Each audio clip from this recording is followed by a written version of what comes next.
श्री स्वामी समर्थ. नमस्कार मंडळी. येत्या 6 जून रोजी आलेले आहे शनी जयंती आणि त्याचबरोबर अमावस्यासुद्धा आहे.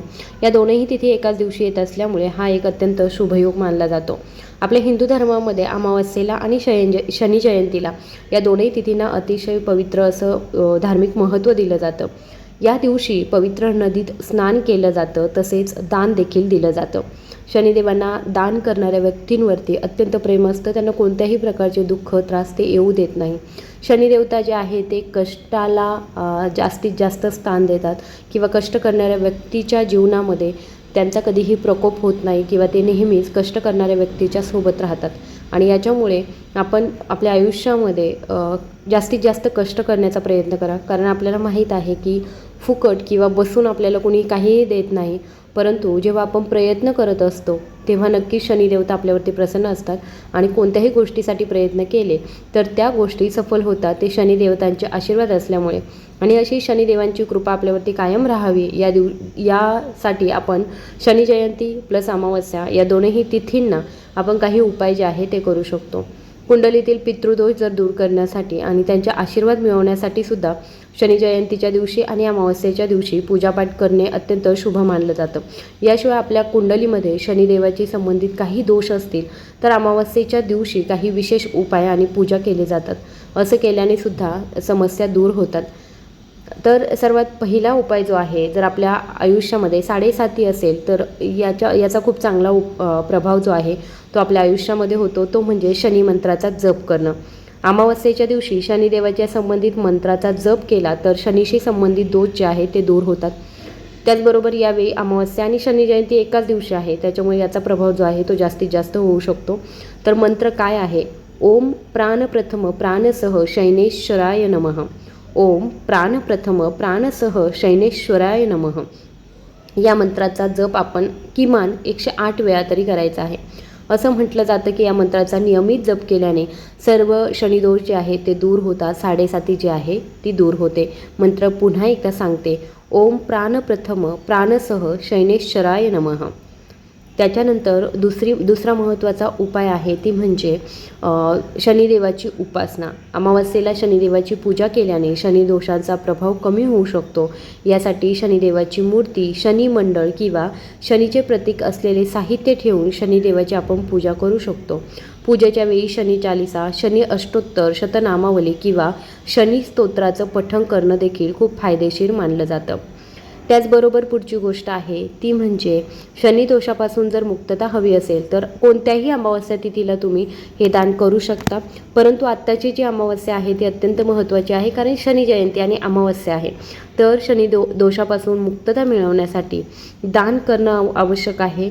तर या दानामध्ये काय करायचं आहे? काळी उडीद डाळ, मोहरीचं तेल, नीलम, मोहरी, सेलेरी आणि पांढऱ्या रंगाचे कपडे इत्यादी वस्तू दान केल्याने सुद्धा शनिदोष आपले शांत होतात.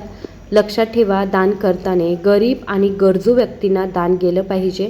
याच्यामुळे तुम्ही काहीही घ्या, अगदी काळी उडीद डाळ, मोहरीचं तेल घ्या, मोहरी घ्या, सेलेरी घ्या, पांढऱ्या रंगाचे कपडे घ्या. परंतु हे गरीब आणि गरजू व्यक्तींना, जिथे रस्त्यावरती लोक बसलेले असतात, काही त्यांना गरज असते किंवा आपल्या आजूबाजूला सुद्धा तुमच्या घरी कोणी कामवाले वगैरे येत असतील तर त्यांनासुद्धा तुम्ही या गोष्टी ज्या आहेत त्या दान करू शकता. त्या गोष्टी ज्या आहेत त्या वापरल्या जातात आणि त्यांचे शुभाशीर्वाद आपल्याला मिळत असतात. त्याचबरोबर पुढची गोष्ट आहे, शनिदोषावर उपाय म्हणून अमावस्येच्या दिवशी शनीचं व्रत ठेवणं सुद्धा अत्यंत शुभ मानलं जातं. यामध्ये आपण शनिदेवाची पूजा करायची असते, जप करायचा असतो आणि दानही करायचं असतं. हे व्रत शनिदोषाचा प्रभाव कमी करण्यासाठी उपयुक्त ठरतं आणि आपली सर्व त्रासांपासून मुक्तता मिळते. आणि पुढची जी उपासना आहे किंवा पुढची जी महत्त्वाची गोष्ट आहे ती म्हणजे शिवलिंगाची पूजा. आपल्याला माहीत आहे देवांचे देव आहेत महादेव आणि यांची पूजा कोणत्याही शुभदिनी किंवा रोज करणं अत्यंत शुभ मानलं जातं. तर या दिवशी भगवान शिवाची पूजा केल्याने सर्व प्रकारचे कुंडलीतील दोष दूर होतात. या विशेष दिवशी शिवमंदिरामध्ये जाऊन शिवलिंगाला फक्त जल अर्पण केलं तरीसुद्धा आपल्याला त्याचे फळ जे आहे ते प्राप्त होत असते.